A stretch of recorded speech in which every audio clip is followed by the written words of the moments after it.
Houston, we have a problem. Those of you who've been following the channel for some time will probably know that right from the very beginning, when I was planning to build this car, I didn't want to do all of the hardcore mechanicals building the chassis. It was something I'd considered, but given that Gardner Douglas had a rolling chassis already built in the last model, just before the advanced chassis came out, I thought I'd take advantage of that and bring it home. Getting close now for the body coming back from paint. I know some of you will have seen that the pictures of that being posted from Remachine, but just getting the last bits and pieces ready on the chassis before the body comes back and before I can fit it, I noticed that I've got a bit of a leak from the rear, from the diff, just in between the seal actually. So given that the body, when it comes on and it fits over the top of the chassis, is going to cover that diff, and it's going to make it really difficult to get to, I figured now was the time to take a look at that diff and pull the back off and see whether or not we can see where the leak was. So let's take a look at that.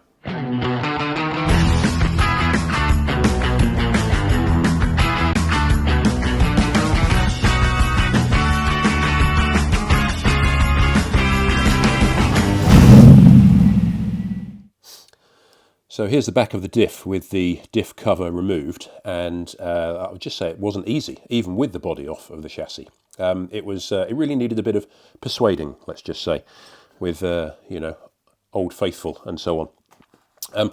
Basically, there's a whole bunch of bolts that come around the outside of the case, and there's a mix of 13mm and I think 15mm. I've got them all laid out here. You've got a little bracket that sits on the side here. You've got two bolts that go through the top of the diff, and another couple that goes through the bracket that holds it in. That's this guy over there. That bolts through the very top of the chassis up here, something like that. So you've got to take that off. If you don't take that off, you can't get to the two holes right at the very top here. It's an absolute nightmare to go in over the top here to try and get to those. So you've got to take that bracket off. That's easy enough. And you can go all the way around and undo all these bolts, and then the case itself really doesn't want to come off, and if you can see on the sides here, there are a couple of lips here that stick out from the side, and you can basically go around, get yourself a wooden hammer and a wooden mallet, and just gently tap each side of those, and it'll slowly rock and then come off the front. And there's a couple of locating pins that just help sit it in place. There's one down there, where are we? Down there, and there's another one right at the top. So with that out of the way, I need to take a look at this sealant that someone's put on here. There's quite a bit on, and it looks like this blue stuff, and I'm going to replace it with the Granville instant gasket, the RTV black. But basically what's happening, I noticed that, where are we? Is this the bottom? No, I think that's the top. Which one's the top? Can't remember. Let's have a look. Yeah, sorry. That's the bottom over there. So what was happening is there was a tiny little leak coming from underneath this bolt hole. Now, I could have just tried tightening up the bolt, but I figured best to take the whole thing off, because it was definitely coming from between this seal, and if the seal was compromised, this is the time to take it off when the body's off the chassis. So I'm just going to spin around this and then on the front of the diff surface itself, and just clean all of this up with a mixture of brake cleaner and a bit of acetone. And incidentally, just to drain the diff, there is a drain plug on the underside, just the other side of this, on the front of the diff. And there we go, there's the differential drain plug, just ahead of the right-hand drive shaft there. Easy enough to get to, easy enough to remove. But after doing that and getting a bit of the oil out from underneath, the rest of it's going to come out through the back of the case here. So given that I've got the two exhausts here, and I didn't want to get oil all over those, there's a couple of carrier bags, a bit of Heath Robinson cardboard, and some, but after doing that and getting a bit of the oil out from underneath, the rest of it's going to come out through the back of the case here. So given that I've got the two exhausts here, and I didn't want to get oil all over those, there's a couple of carrier bags, a bit of Heath Robinson cardboard, and some, well, frankly, what are they, takeaway containers, I think. Swap those out a couple of times because the big oil pan I've got just won't fit under the car. So that's how I did that. So I'm going to try and pick all of these bits of sealant off first, which doesn't look too difficult, they're just falling off. That's obviously squeezed out from when this was put on in the first place. I might need to get a little blade around there, razor blade or something, just to clean all of that off properly. Not easy with the gloves on, but I also don't want to get covered in all of this oil.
Okay, so just brake cleaner and a bit of cloth wasn't working on its own, so I'm going to hit it up with the same thing, but with a little bit of very fine wire wool, and I can already see that starting to come off really well. So we're just going to shoot some brake cleaner around the edge of this and give that another go, and hopefully this will now come off much quicker.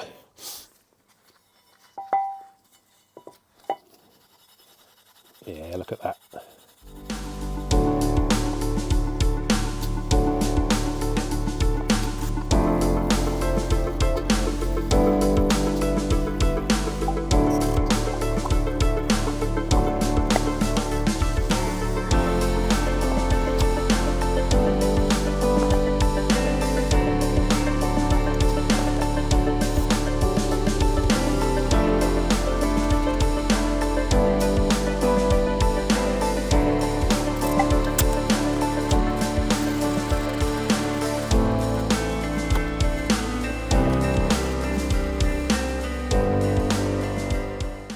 There we go, much better.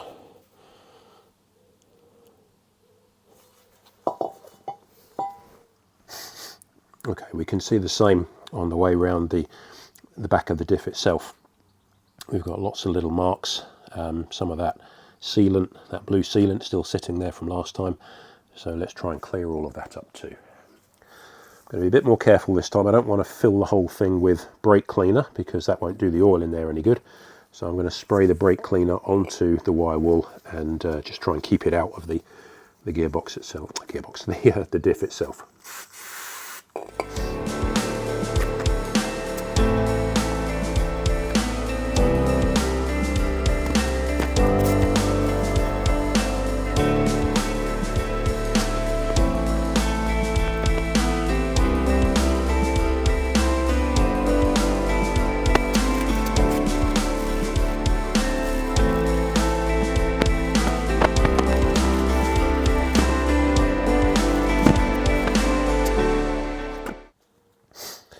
There we go, that looks a little bit tidier.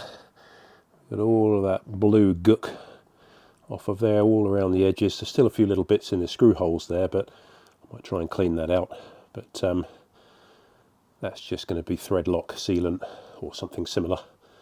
I'll need to do something on the new bolts when I pop them back in again in a moment. Interestingly, if you look around these, it looks like all of these bolts, all the way around, are actually just into the flange, and they don't go into the gearbox. I keep saying gearbox.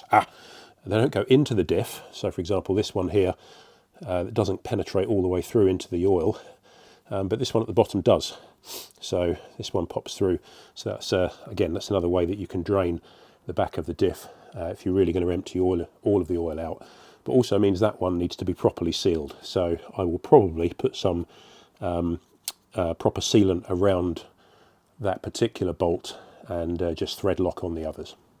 So let's get that sorted. Right, it's time to get some sealant around this surface. There's no gasket for this, so we're just going to use some of the black silicone sealant, effectively instant gasket type stuff. I'm going to use this to just dab all the way around the edge here and get some good coverage, and then on the other surface as well, I'm just going to make sure we've got some around the pins, because that's an area where the oil could leak through as well, just those locator pins on the back of the diff there. So let's get cracking with this. It says that it starts to get touch dry after about 15 minutes, so you have to work fairly quickly with this because we want it to be a little bit pliable to make sure that it's going to go on okay, and it's actually going to ooze out into the tiny little joints and little imperfections on the face here. So let's try and crack on with this.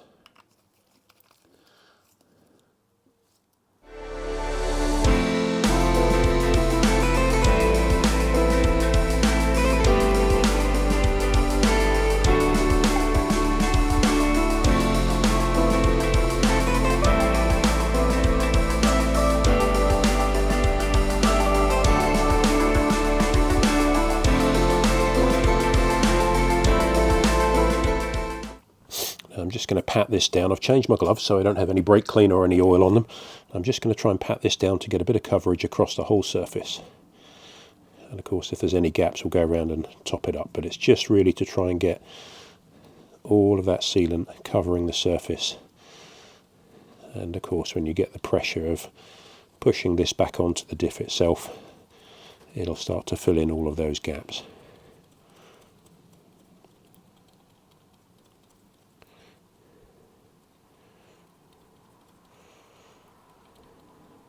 Making sure, especially when we go around these holes, that we've got plenty around the holes themselves so we don't get any seepage from the bolts.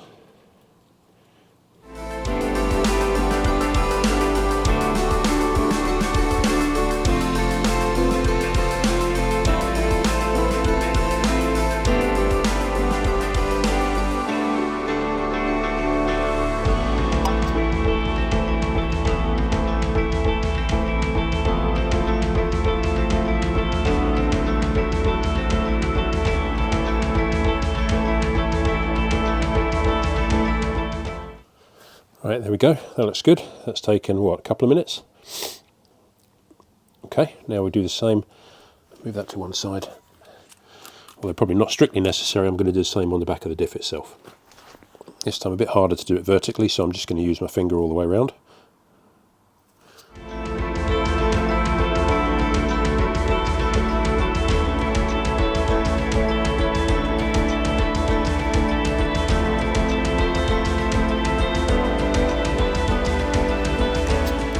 Right, we've got a nice seal all the way around there, just because we had the leak just coming out the bottom before. I'm just going to put a little bit more around the bottom edge here. I'd rather we have too much on there and then it ooze out a bit than not enough and have to do all this again. Right, and with that I think we're good for now.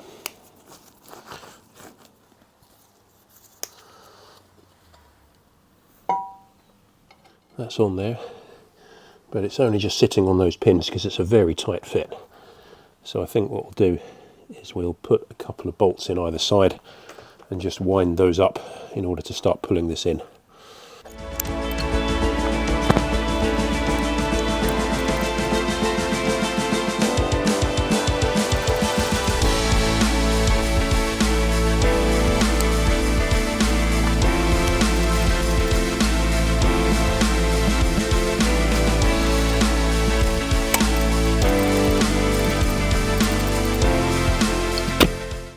Okay, so we're almost there.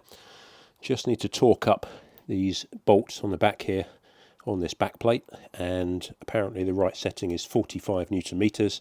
So I'm going to go to 30 to start off with and just spin all the way around and then go up to 45 after that, just to try and get an even tighten on all of these bolts.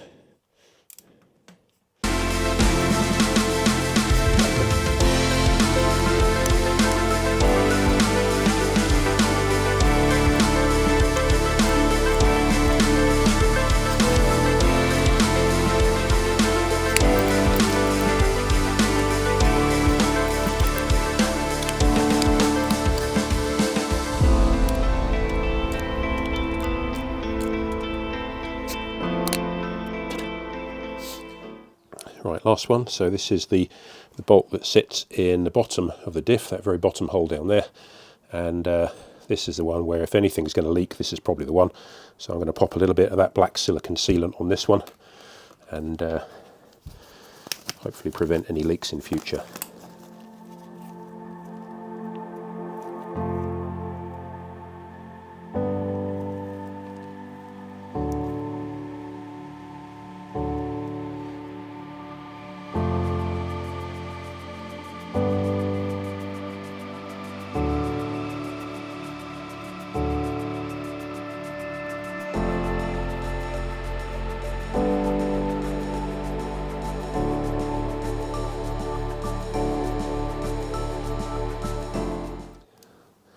There we go, that one should do well.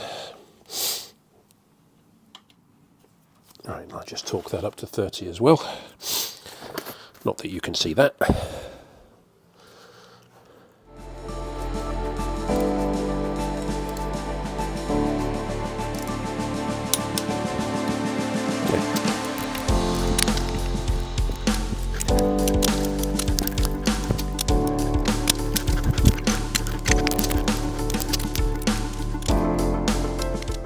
Right then, that's most of the bolts back in.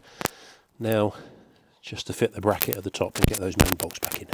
Right, time to top that diff up with oil. So a little flexible pipe and a funnel here. And this is the stuff we need. Morris ATW140, Ledexol XFS. Let's get some of that in there.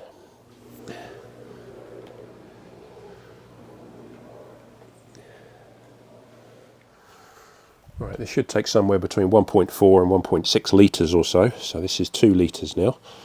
So hopefully a little bit more of this. I should start to see it just trickling out the drain plug underneath, in which case that would be enough. Yeah, just starting to see it come out of the bottom now. So you just about see on there. Yeah, that's taken 600 millilitres there, so that's 1.6 litres, and this is just starting to dribble out. It probably is about 1.4 actually. Could be a bit less. Just got the funnel just starting to trickle a little bit out there now. And most importantly, underneath the car, after a week or two, no drips of oil from the diff. So that's good. Job well done. So another job out of the way. That's the diff oil changed, and hopefully, fingers crossed, no more tiny leaks under the car. Next time we'll look at the fuel pump and the fuel pump regulator, sitting as it is on this Mark IV model, just behind the diff there, inside the chassis, tucked well out of the way for when the body goes back on. But next time we'll take a look at fitting that. Don't forget to like and subscribe. Until next time, thanks for watching.